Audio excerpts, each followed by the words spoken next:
Assalamualaikum warahmatullahi wabarakatuh. Alhamdulillahirabbil alamin wassalatu wassalamu ala asrofil mursalin wa ala alihi washabihi ajmain. La haula wala quwata illa billahil aliyil azim. Amma ba'du. Para Bapak Ibu, saudara-saudara yang saya hormati, kita selaku hamba Allah Subhanahu wa taala, semua apa yang kita lakukan kita tujukan kepada Allah Subhanahu wa taala sesuai dengan ikrar kita, inna sholati wa nusuki wa mahyaya wa mamati lillahi rabbil alamin.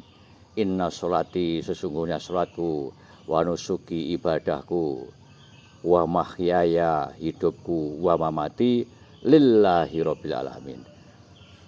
Hidup matiku untuk Allah Subhanahu wa taala. Namun sebagian di antara kita masih juga belum cukup apabila hanya untuk Allah, sering dibarengi sebuah niat-niat yang menumpangi. Untuk Allah belum bangga, dilihat oleh Allah belum merasa cukup. Di hati ini masih membutuhkan dilihat oleh manusia, disaksikan oleh makhluk lain, diakui oleh Allah belum cukup, masih minta pengakuan dari makhluk ini. Bagaimana semacam ini? Kita mari ingat bahwa sebetulnya kita itu harus merasa cukup dilihat, disaksikan dan diakui oleh Allah Subhanahu wa taala. Kalau kita memang betul lillahi taala, hanya diperuntukkan Allah taala semua ibadah kita ini. Sebab kalau kita masih membutuhkan pengakuan pihak lain, itu adalah ada unsur riya. Alladzina an sholatihim sahun alladzina hum yuraun.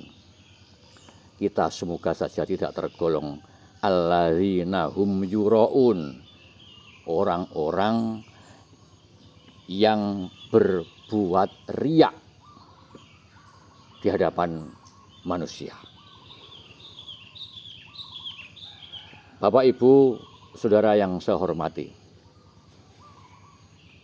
kita ingat bahwa riya itu bisa menghancurkan amal ibadah kita dan tidak akan dihargai oleh Allah Subhanahu wa taala. Besok di hari kiamat akan ada sebuah karunia dari Allah Subhanahu wa taala kepada umat Muhammad ini, sebuah karunia yang agung. Apa itu? Kita akan melihat dan akan mengkaji sebuah sabda Nabi Muhammad sallallahu alaihi wasallam. Bismillahirrahmanirrahim. Idza kana yaumul qiyamati yaji'u qaumun lahum ajnihatun ka ajnihatit thairi fayatiruna biha ala khitonil jannati.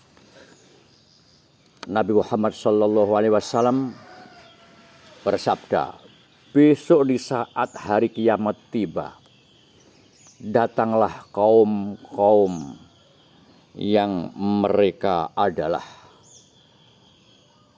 bersayap, manusia bersayap. Mereka bisa berterbang ke sana kemari sesuka hati. Dan itu tidak tercela. Ada sayapnya itu justru menambahkan keindahan. Mereka terbang di dinding-dinding surga dengan suka rela dan suka ria. Saat itu terkejutlah penjaga-penjaga surga. Man antum, siapa kamu? Fayaquluna, mereka menjawab, nahnu min qaumi ummati Muhammadin sallallahu alaihi wasallam. Kami semua ini adalah dari umat Nabi Muhammad sallallahu alaihi wasallam. Loh, tahu-tahu kok sudah ada di dalam surga. Fayaqulu hal ra'aitumul hisab. Tahukah kamu tentang hisab? Kamu tahu-tahu kok sudah masuk di surga. Mestinya harus melalui proses hisab dulu. Tahu kamu tentang hisab? Jawab mereka, la. Saya tidak tahu apa itu hisab. Tsumma yaqulu saniyan, hal ra'aitumus syurata. Penjaga surga bertanya untuk kedua kalinya. Tahukah engkau tentang sirat? Jawab mereka, la. Saya juga tidak tahu tentang sirat itu apa. Lebih heran lagi para penjaga surga ini. Mestinya prosesinya adalah ada hisab, ada sirat. Tapi mereka tidak melalui prosesi itu. Tahu-tahu ada di dalam surga. Penjaganya saja tidak tahu. Masuk dari mana dan bagaimana prosesnya. Bima wajatum hadhihi darajah. Pertanyaan yang ketiga. Bagaimana kamu mendapatkan derajat ini? Tahu-tahu ada di dalam surga.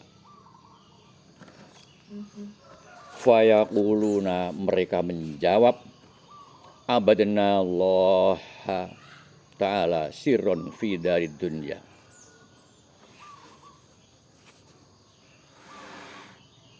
Saya beribadah kepada Allah Subhanahu wa taala dengan rahasia selama di dunia. Wa udkhilnal jannata sirron fil akhirah. Dan saya dimasukkan ke surga secara rahasia di akhirat ini. Jadi rumus mereka adalah saat mereka beribadah di dunia itu dengan rahasia. Merahasiakan amal ibadahnya. Sholatnya, sedekahnya. Dan dia merasa cukup dalam hati disaksikan oleh Allah Subhanahu wa taala.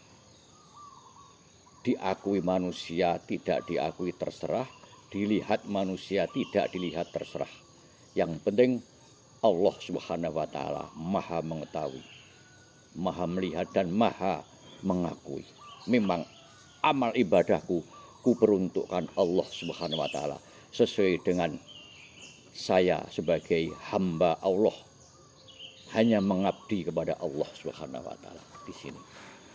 Jadi, para Bapak Ibu yang saya hormati, mereka yang masuk surga tanpa melalui prosesi hisab dan surat tadi, jawabnya adalah orang-orang atau kaum Kanjeng Nabi Muhammad sallallahu alaihi wasallam yang beribadah secara rahasia di dunia ini. Ikhlas, tulus, tidak minta, tidak menuntut, tidak menghendaki, selalu dilihat, disaksikan, diakui, akhirnya dipuji-puji oleh manusia. Tidak begitu. Ini pahala dari mereka, sehingga bisa kita katakan bahwa karena mereka adalah merahasiakan ibadahnya di dunia dengan tulus ikhlas, di akhirat masuk surga pun dengan cara rahasia dan bahkan tidak melalui proses hisab dan sirat. Inilah yang harus kita perhatikan.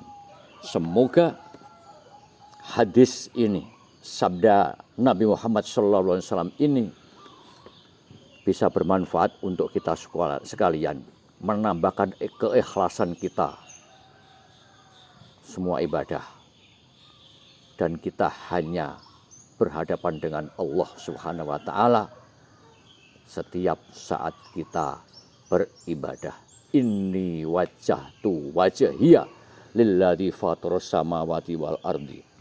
Inni wajjahtu, sesungguhnya aku menghadapkan wajahku kepada Allah, kepada Tuhan yang menciptakan langit dan bumi. Tidak peduli tanggapan manusia, bagaimanapun dan dimanapun. Demikian, mohon maaf atas segala kekhilafan, kekurangan. Wassalamualaikum warahmatullahi wabarakatuh.